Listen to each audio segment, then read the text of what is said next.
All right, what you're looking at is a Brady branded Android reader for RFID. This is made by their Nordic ID out of Finland. This has been purchased by Brady a few years ago. Now it's been rebranded here for the US anyway in the blue Brady colors. And the intent of this handheld reader is for creating higher memory RFID tags for commercial aerospace. And I wanted to show how this works, both from Brady itself and from us, ID integration. When you receive the product from Brady, it will be just a general Android reader. It will be, you'll have to assemble the handle, the battery. You'll have to go through a startup process with Android to set it up. And it's not a Google Play Store compatible device, so you have to go out to the Nordic ID store and find the application for commercial aerospace and download it. Then you have to go to Brady support and get a license code and install it, and then you have to, okay, it's kind of endless. So when you buy this from ID integration instead, you receive out of the box something that is production ready, something that you can pull out. You may have to charge it, but it'll probably work with the base charge to encode a tag within less than a minute.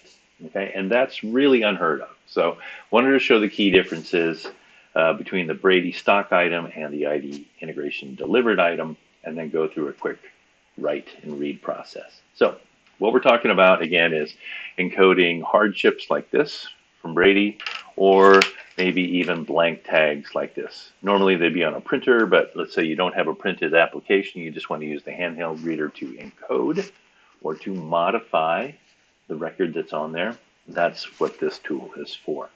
And as received, you get options, button options that serve everyone's possible interest levels. And so what that gives you is like a gazillion buttons that you have to say, well, what the heck does that mean? And why 2013 and why 2016, blah, blah, blah. So we kind of glean through all of that and get rid of all of those kind of superfluous options and bring it back down to just this. Just read a tag, write a tag, or clone a tag. Now, why would you clone a tag? Well, if it comes in for maintenance and it's been ripped up or damaged, and it's, especially if it's a printed tag, you might want to just replace it while it's in for repair, and duplicate is an easy way to do that.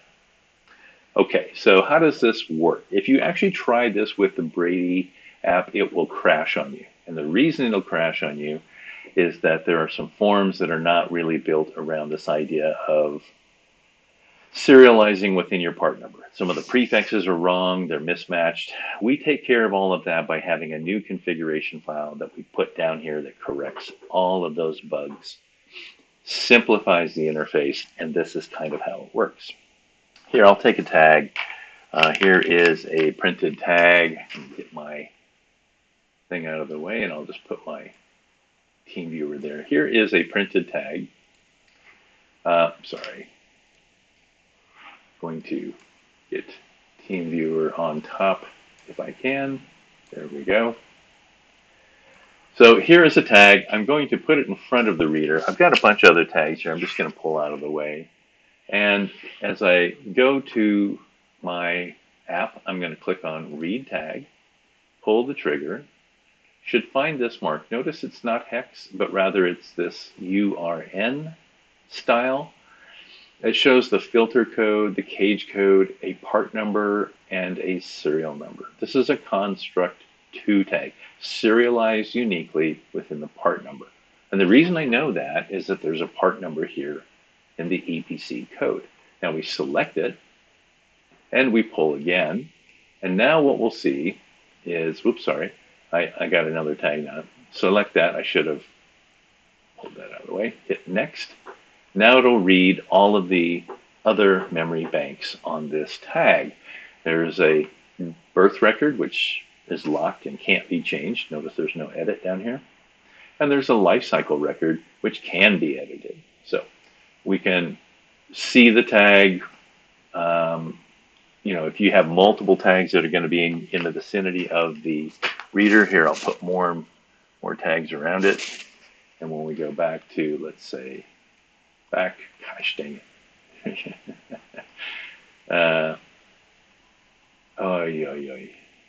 Let's go back to here. There we go.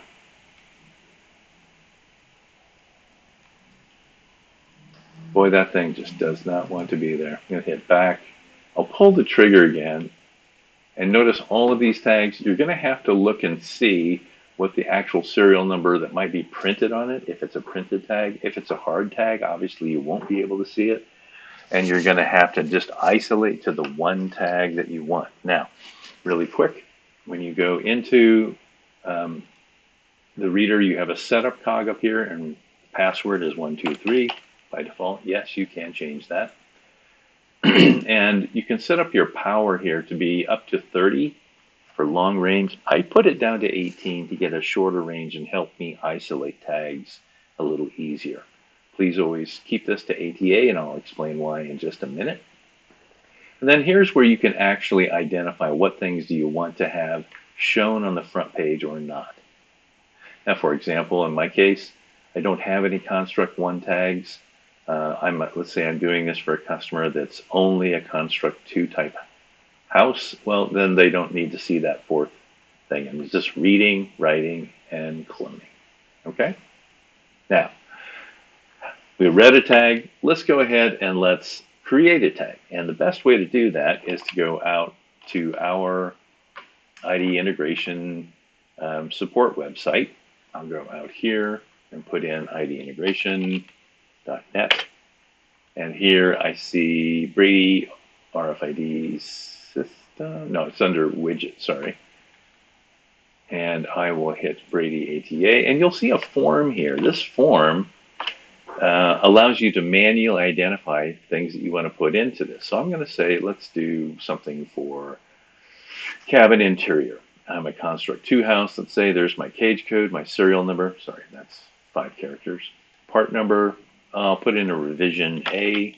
I'll put in stuff, comma, very important. And I don't have to use caps, but I can. I'll put in a weight. It's 75 pounds. Country code is US, let's say. Production date is today. And I'll put the expiration date for today plus 5 years. So I'll put 2030. Okay? You can also do condition code. Let's say it's ESD sensitive. Life limited equipment, like maybe it's got a flammability coating on it. And there you go. Everything that I do down here is reflected now in this barcode. And you can see the contents for that barcode right here, right? So now, the reason why we use that tool is that it is much, much easier to say, I want to create a new tag, and, and I want to go up here, and I can go through and select all this stuff if I want, manually encoding it with my fingers on a virtual keypad. But what's easier is to go and use the barcode scanner itself. Here, I'll try to see if I can pull up my camera at the same time so you can see that I'm trying to encode this. Here. So I'm going to pull this up to my screen. I'm going to scan that barcode. Right? And as I do, it populates that information in the ID form. And I'm going to just scan the same barcode each time I'm filling out a different form. So even the extra information that's not part of this form that I'm scanning again, the form will just ignore it. So there's the birth record, and here is the life cycle record. Each time I get more information in here, and now I can go ahead and say next. And it's now going to look for a blank tag. And here I'll take some sample tags that I have. Here's something that I would normally use in a printer, but I'll just put it down here. And as I pull the trigger, it's going to identify something that is starting with zeros. I'm getting another tag somewhere else in the vicinity here, but this is the one I want. And so it identifies that's the one I'm going to write to. So now I hit write, and it's going to write the EPC, the password bank, the user bank. It's going to lock it where it needs to lock it. And then now I can read this tag. I'll pull the trigger again. Notice that I've recorded it, and I've got all of this information here, the filter code, cage, part number, and serial number. So I'll highlight it, hit next, and it'll read all of those banks again, right? So in less than a minute, I've been able to properly encode and secure a tag that can be used for commercial aerospace. And that's really the beauty of this system, that it comes out of the box ready to go with the application already installed and pre-configured. We provide you a public-facing website by which you can go in and change whatever information you want that you're going to encode on this. And then simply go through the process of reading, going through the process here of, say, create a new tag, scan this barcode 3 times, and you're done. Okay? Now you can do that with hard tags, soft tags. You can use it to modify something as well, because let's say I go in and I want to read the same tag that I just encoded, right? Say I pull the trigger, as soon as I hit select and hit next, I can't change the birth record, right? Because that's locked. But in terms of life cycle record, let's say I want to change the revision code to B. So now I'll put in comma B. And something like that. Whoops, sorry. There we go. Whoops. Supposed to have a record of the past ones. So there we go. And boy, that thing is always in the way, isn't it? Hit tab.